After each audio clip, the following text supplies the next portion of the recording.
दोस्तों, कामयाब होना कौन नहीं चाहता। कामयाब होने के लिए 5 गुरु मंत्र हैं। सबसे पहले एक मंजिल चुनो। उस मंजिल तक पहुंचने के लिए एक प्लान बनाओ। उस प्लान के ऊपर ईमानदारी से काम करो। आत्मसमीक्षा करो, यानी कि अपना गलतियों को सुधार करके आगे बढ़ो और आखिरी में इसके ऊपर निरंतर प्रयास करते रहो। दोस्तों, यह आप बोल सकते हैं कि ये तो हर कोई जानता है, ये किसी को नहीं पता, सबको पता है ये बात। लेकिन यहां पर प्रश्न ये आता है कि हर कोई कामयाब क्यों नहीं हो पाता है? क्योंकि ये 5 गुरु मंत्र के पीछे जो महामंत्र है वो शायद सबको पता नहीं है। वो महामंत्र है जीत, जुनून, लगन। सफलता पाने की जिद होनी चाहिए मन में, तभी आप ये 5 गुरु मंत्र को अपना सकते हो। इसलिए किसी ने खूब कहा है, जिंदगी में सफल होने के लिए आपको ये महामंत्र को जप करना चाहिए, साथ में ये 5 गुरु मंत्र को फॉलो करना चाहिए। इसीलिए कहा गया है, मंजिल जिद्दी है, रास्ते भी जिद्दी हैं, पर कब तक हमें रोकेगा कोई, क्योंकि हमारे हौसले भी जिद्दी हैं।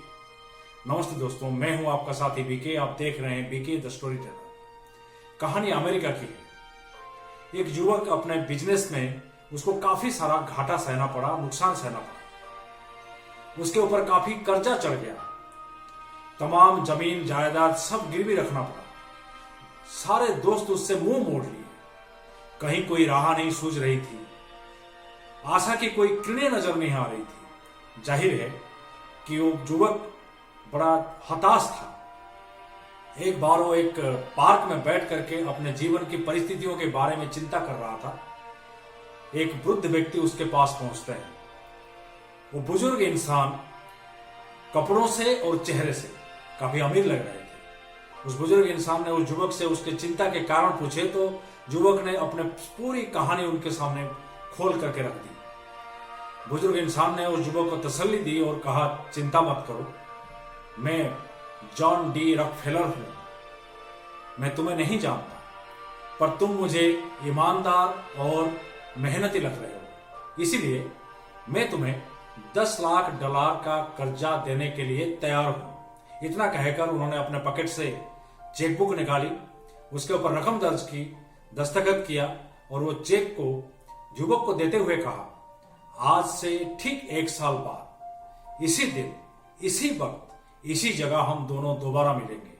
तब तुम मेरे ये $10 लाख का कर्जा चुका देना। इतना कहकर वो बुजुर्ग व्यक्ति वहां से निकल गए।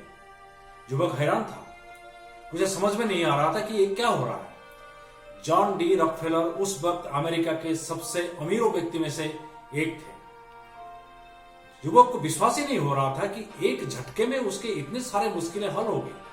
वो चेक लेकर के घर आ गया और घर आते ही सबसे पहले बैठ करके अपने सारे कर्जों का हिसाब लगाने लगा। कर्जों का हिसाब लगाते लगाते उसके मन में एक ख्याल आया, एक अपरिचित व्यक्ति जो मुझे नहीं जानता है, मुझे नहीं पहचानता है, वो मुझ पर भरोसा किया, मुझे $10 लाख का चेक दे दिया और मैं खुद अपने आप पर भरोसा नहीं कर पा रहा हूं। इतना सोचते ही, ये ख्याल उसके मन में आते ही उसने उस चेक को संभाल करके रख लिया। उसने निश्चय किया कि अपने बलबूते पर उसने अपना सारा कर्जा चुकाने की कोशिश करेगा और अगर कहीं कुछ नहीं हो पाया तब जाकर के वो उस चेक को इस्तेमाल करेगा। ये ख्याल उसके मन में आते ही वो काम में लग गया, अपने आप को पूरी तरह से काम में झोंक दिया। एक रूटीन बनाई, एक प्रोग्राम बनाया, एक शेड्यूल बनाया और उसके ऊपर ईमानदारी से मेहनत करने लगा।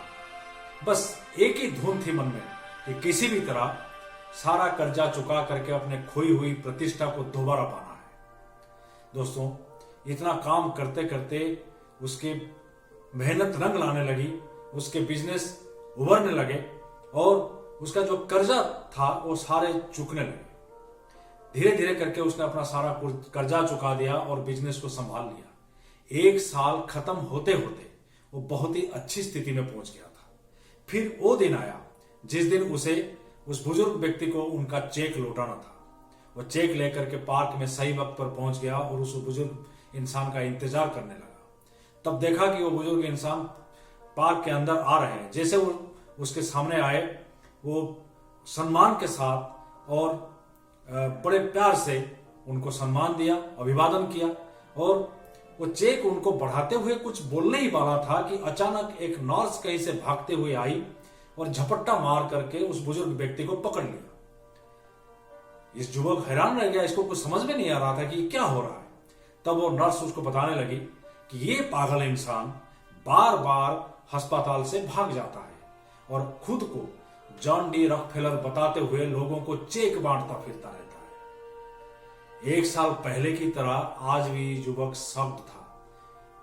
वो ये सोच रहा था कि जो $10 लाख के चेक के सहारे उसने अपने पूरे डूबते हुए बिजनेस को उबार लिया, आज उसको पता चल रहा है कि वो $10 लाख का चेक फर्जी था, नकली था।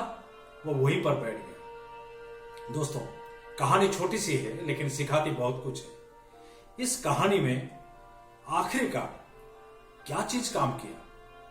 उस युवक की जिद, जुनून, ये चीज काम किया कि वो जो धुन बना करके वो चला था कि कैसे भी हो खुद के बलबूते पर वो सारा कर्जा उतारेगा, सारा कर्जा चुकाएगा। ये जो धुन उसके मन में थी, सफल होने की जो जिद उसके मन में थी, आखिरकार वही उसको कामयाब होने के लिए प्रेरित किया और वो व्यक्ति सफल हुआ। जाते जाते फिर मैं यही कहना चाहूंगा दोस्तों, आप जैसा कोई नहीं, आप किसी से कम नहीं। हर सोमवार मेरे YouTube channel BK the storyteller पर आप सुन सकते हैं एक नई कहानी। तब तक के लिए स्वस्थ रहें, मस्त रहें, तंदुरुस्त रहें। धन्यवाद।